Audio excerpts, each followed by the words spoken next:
მოგესალმებით, მე გახლავართ ქეთევან კუხიანიძე, ქუთაისის უნივერსიტეტის პროფესორი. რა უნდა ვიცოდეთ კანონით მემკვიდრეობაზე? მემკვიდრეობის სამართალი იმ ნორმათა ერთობლიობაა, რომელიც გარდაცვლილი პირის ქონების სხვა პირებზე გადასვლასთან დაკავშირებულ ურთიერთობებს არეგულირებს. ერთ-ერთი მოტივატორი, რატომაც უბიძგებს ფიზიკურ პირს, რომ დააგროვოს ქონება, თავიანთ შვილებზე, შთამომავლებზე, მემკვიდრეებზე ზრუნვა. თუმცა დღეს ბევრ სამართლებრივ დავას განაპირობებს ის ფაქტორი, რომ მემკვიდრეებმა სამკვიდრო სამართლებრივი ნორმების არ ცოდნის გამო დროულად და სათანადოდ ვერ უზრუნველყოს ქონების მიღება. სამქალაქო კოდექსი ითვალისწინებს მემკვიდრეობის მიღების ორ ფორმას, ეს არის კანონით და ანდერძით მემკვიდრეობა. კანონით მემკვიდრეობა საკმაოდ აქტუალურია საზოგადოებაში, რადგანაც სამკვიდრო სამართლებრივი ნორმების არ ცოდნის გამო ბევრი კარგავ შესაძლებლობას მიიღოს მშობლის მიერ დატოვებული ქონებმა.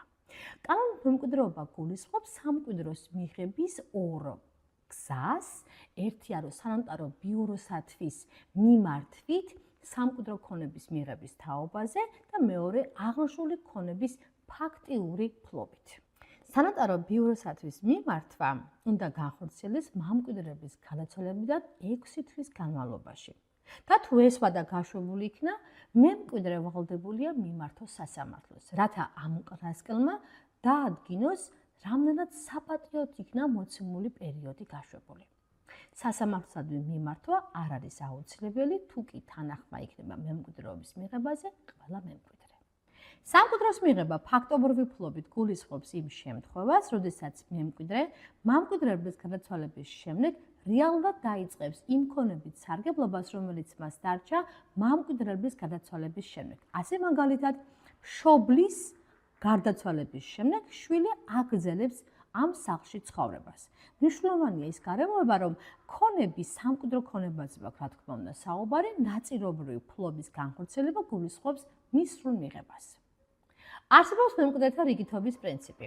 პირველი რიგი, გარდაცვლის მშობლები, შვილები, მეუღლე და ასევე ის შვილი, რომელიც დაიბადება მემკვიდრეების გადაცვალების შემდგომ. მეორე რიგი, დები და ძმები. მესამე, ბებია და პაპა. პაპის და ბების დედმამა, რა თქმა უნდა, როგორც დედის, ისე მამის მხრიდან. ხოლო ბების დედმამა და პაპის დედმამა იმ შემთხვევაში მიიღებს ქონებას, თუ სამკვიდროს გახსნის დროისათვის ბებია და პაპა ცოცხლები აღარ არიან. მეოთხე რიგს მიეკუთვნება მამიდები, ბიძიები, დეიდები, ხოლო მეხუთე რიგს ბიძაშვილები, მამიდაშვილები, დედაშვილები, თუ რა თქმა უნდა, ეს უკანასკნელი ცოცხალნი აღარ არიან, მათი შვილები. ეს კი იმას ნიშნავს, რომ წინა რიგის თუნდაც ერთ-ერთი მემკვიდრის არსებობა უკვე გამორიცხავს შემდგომი რიგის მემკვიდრეობის მიღებას. ამასთან ერთი რიგის მემკვიდრეებს შორის ქონება ნაწილდება თანაბრად. სქესს მნიშვნელობა არ აქვს.